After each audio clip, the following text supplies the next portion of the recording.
ಮಾನ್ಯ ವೀಕ್ಷಕರೇ, ನಾನು ನಾರಾಯಣ ಸ್ವಾಮಿ, ದಶದಿಕ್ಕು ನ್ಯೂಸ್ಗೆ ತಮ್ಮೆಲ್ಲರಿಗೂ ಸ್ವಾಗತ.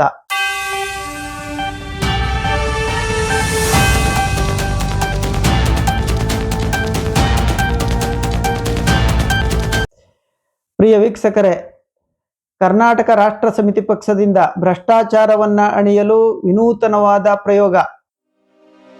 ದೇಶದ ಇತಿಹಾಸದಲ್ಲೇ ಇದೇ ಮೊದಲ ಬಾರಿಗೆ ಭ್ರಷ್ಟಾಚಾರದಲ್ಲಿ ತೊಡಗಿಕೊಂಡಿದ್ದಂಥ ಜಿಲ್ಲಾಧಿಕಾರಿಯವರಿಗೆ ನಾಗರಿಕ ಸನ್ಮಾನ ಎಂಬ ಕಾರ್ಯಕ್ರಮವನ್ನು ಹಮ್ಮಿಕೊಂಡಿರುವುದು ನಮ್ಮ ದೇಶದ ಇತಿಹಾಸದಲ್ಲೇ ಇದೇ ಮೊದಲು.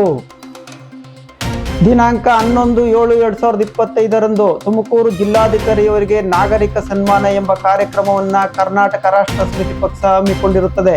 ಈ ಕಾರ್ಯಕ್ರಮವನ್ನು ಮಾನ್ಯ ಪೊಲೀಸ್ ಇಲಾಖೆ ತಡೆದಿರುವುದು ನಮ್ಮ ದೇಶದ ದುರದೃಷ್ಟವೇ ಸರಿ. ಕರ್ನಾಟಕ ರಾಷ್ಟ್ರ ಸಮಿತಿ ಪಕ್ಷದವರು ಹಮ್ಮಿಕೊಂಡಿದ್ದಂಥ ಸನ್ಮಾನ ಕಾರ್ಯಕ್ರಮವನ್ನು ಯಾವ ಕಾನೂನಿನ ಅಡಿಯಲ್ಲಿ ಪೊಲೀಸರು ತಡೆದಿರುತ್ತಾರೆ ಎಂಬುದನ್ನು ಕಾನೂನು ಪರಿಣಿತರೇ ನಿರ್ಧರಿಸಬೇಕಾಗಿರುತ್ತದೆ. ತುಮಕೂರು ಜಿಲ್ಲಾಧಿಕಾರಿಯವರು ಅಕ್ರಮದಲ್ಲಿ ತೊಡಗಿಕೊಂಡಿರುತ್ತಾರೆ ಎಂದು ಕರ್ನಾಟಕ ರಾಷ್ಟ್ರ ಸಮಿತಿ ಪಕ್ಷದವರು ತುಮಕೂರಿನಲ್ಲಿ ಹಮ್ಮಿಕೊಂಡಿದ್ದ ಸನ್ಮಾನ ಕಾರ್ಯಕ್ರಮವನ್ನು ಪೊಲೀಸರ ಮೂಲಕ ತಡೆದಿರುವುದು ಕರ್ನಾಟಕ ಸರ್ಕಾರದ ನಾಚಿಕೆಗೇಡಿನ ಕೆಲಸವಾಗಿರುತ್ತದೆ. ನಿನ್ನೆ ದಿನ ತುಮಕೂರಿನಲ್ಲಿ ನಡೆದ ಈ ಐಡ್ರಾಮದ ಬಗ್ಗೆ ಸರ್ಕಾರ ಜಿಲ್ಲಾಧಿಕಾರಿಯವರ ಮೇಲೆ ಯಾವುದೇ ಕಾನೂನು ಕ್ರಮ ಕೈಗೊಳ್ಳದಿರುವುದು ದುರದೃಷ್ಟಕರ. ಈ ಘಟನೆಯ ಸಂಪೂರ್ಣ ಚಿತ್ರಣವನ್ನು ತಮ್ಮ ಮುಂದೆ ಇಡುತ್ತಿದ್ದೇವೆ. ಸಂಪೂರ್ಣವಾಗಿ ವೀಕ್ಷಿಸಿ, ಜೊತೆಗೆ ಭ್ರಷ್ಟಾಚಾರ ಮುಕ್ತ ಸಮಾಜಕ್ಕೆ ಕೈ ಜೋಡಿಸಿ. ಡಿಸಿ ಅವರಿಗೆ ಒಂದ್ ಕಡೆ ನೀವು ಸನ್ಮಾನ ಮಾಡಬಾರ್ದು ಅಂತ ಹೇಳ್ತಾ ಇದ್ದೀರಿ. ನಾನು ನನ್ನ ಹಕ್ಕು ಉಲ್ಲಂಘನೆ ಪರ್ಮಿಷನ್ ತಗೊಳ್ಳಿ ಮಾಡಿ.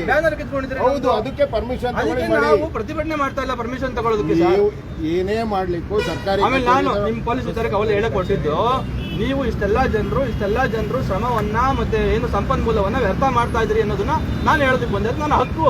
ನೀವು ಸೇವೆ ಮಾಡೋದಕ್ಕೆ ಇರೋ ಕಾರಣಕ್ಕಾಗಿ ನೀವು ಮಾಡೋದಕ್ಕೆ ಸಾಕಷ್ಟು ಕೆಲಸಗಳಿದ್ದಾಗಲೂ ಈ ರೀತಿಯಾಗಿ ಯಾರೋ ಒಬ್ರು ಡಿಸಿ ಅವರ ರಕ್ಷಣೆಗೆ ದೊಡ್ಡ ಮಟ್ಟದಲ್ಲಿ ತಾವು ತಮ್ಮ ಸಂಪನ್ಮೂಲವನ್ನ ವ್ಯರ್ಥ ಮಾಡ್ತಾ ಇದ್ರಿ ನನ್ಗೆ ಅನಿಸ್ತಾ ಇದೆ.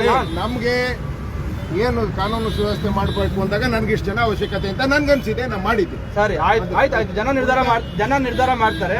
KRS ಪಕ್ಷದವ್ರನ್ನ ತಡೆಯೋದಕ್ಕೆ ನಿಮ್ಮನ್ನ ಯಾರನ್ನು ತರಿತೀವಿ ಅಂತ ಹೇಳಿಲ್ಲ. ನಿಮ್ಮ ಪ್ರತಿಭಟನೆ ಎಲ್ರು ಹೌದು. ಸರಿ, ಈಗ ನಾನು ಯಾಕೆ ಹೇಳ್ತಾ ಇದ್ದೀನಿ ಬ್ಯಾನರ್ ಯಾಕೆ ಹೇಳ್ದೆ ಅಂದ್ರೆ, ಬ್ಯಾನರ್ ಕಿತ್ಕೊಂಡ್ರಿ, ಮೊಬೈಲ್ ಕಸ್ಕೊತೀರಿ, ಸೋಷಿಯಲ್ ಮೀಡಿಯಾದಲ್ಲಿ ಮೆಸೇಜ್ ಹಾಕ್ಬಿಟ್ಟಿದ್ರಿ ನೀವು. ನಿಮ್ಮ ಮೊಬೈಲ್ ಇಂದ ಸೋಷಿಯಲ್ ಮೀಡಿಯಾ ಕಸ್ಕೋಬಹುದು, ಅಥವಾ ನೀವು ನಮ್ಮವ್ರು ಯಾರೋ ತರುವಂತ ಹುಡುಗ ಬ್ಯಾಗ್ಗಳು ಕಸ್ಕೋಬಹುದು. ಬ್ಯಾಗಲ್ಲಿ ಇನ್ನೇನು ನನ್ಗೆ ಆತಂಕ, ನಾನು ಕೇಳಬೇಡ. ಮಿಸ್ಟರ್ ರಘು ಅವರೇ, ನಮ್ಗೆ ಅಷ್ಟೊಂದು ದರದು ಬಂದಿಲ್ಲ, ನಾವು ಅದನ್ನ ಮಾಡೋದಿಲ್ಲ. ಮತ್ತೆ ಬ್ಯಾನರ್ ಕಿತ್ಕೊಳ್ಳೋ ದರದು ಏನಿತ್ತು ಹೋಗ್ಲಿ, ನನಗೆ ಅರ್ಥ ಆಗ್ತಾ ಇಲ್ಲ. ಪರ್ಮಿಷನ್ ತಗೊಳ್ಳಿ ಮಾಡಿ. ಬ್ಯಾನರ್ ಒಳಗಡೆ ಕಂಟೆಂಟ್ ಏನಿದೆ? ಸನ್ಮಾನ ಪರ್ಮಿಷನ್ ತಗೋಬೇಕು ಅಂತ ಫಸ್ಟ್ ಟೈಮ್ ಗೊತ್ತಾಗ್ತದೆ ಸರ್. ಮಾಡ್ಲಿಕ್ಕೆ ಪರ್ಮಿಷನ್ ತಗೋಬೇಕು ಯಾವ್ದು ಸುತ್ತೋಲೆ ಇದೆ ಕೊಡಿ ಸರ್, ಸುತ್ತೋಲೆ ಇದ್ರೆ ಕೊಡಿ ಸರ್. ಸರ್ ಅವ್ರು ಕೊಡಲ್ಲ ಸರ್, ಜಿಲ್ಲಾಧಿಕಾರಿ ಕೊಟ್ಟಿಲ್ಲ ಅಂದ್ರೆ ಕಾಂಪಿಟೇಟ್ ಫೋರಂ ಹೋಗಿ ಅಂತ ಹೇಳ್ತಾ ಇದ್ದೀನಿ.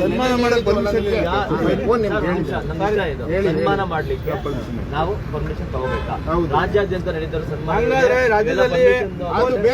ರೌಡಿಗಳು ಹೋಗಿ ಸನ್ಮಾನ ಮಾಡಬಹುದು, ಬೇರೆಯವರಿಗೆ ನಾವು ಮಾಡಂಗಿಲ್ಲ. ಜಿಲ್ಲಾಧಿಕಾರಿಗಳು ನಮ್ದೇ ಕಚೇರಿ ಕೂತಿರೋದಲ್ವ ಅವರು, ಸರ್ಕಾರಿ ಕಚೇರಿ ಅಂತ ನಾವ್ ಹೇಳಿಲ್ಲ. ಹೌದು, ನಮ್ಮವ್ರಲ್ಲ ಅವ್ರು, ಮೇಡಮ್ ಅವರು ನಮ್ ಡಿಸಿ ಅಲ್ವಾ, ನಮ್ಮ ತಾಯಿ ಸಮಾನ.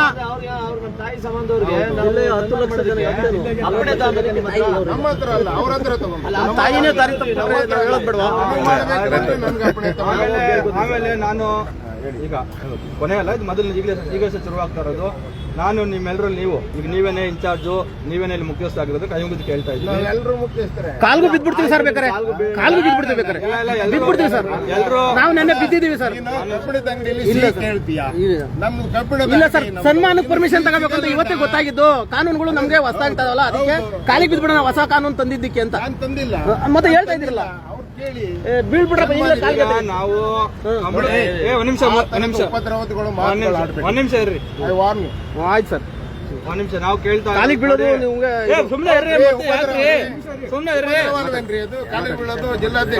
ಕಾಲಿಗೆ ಬೀಳೋದು ಉಪದ್ರವ ಆಗಿರ್ಬೋದು.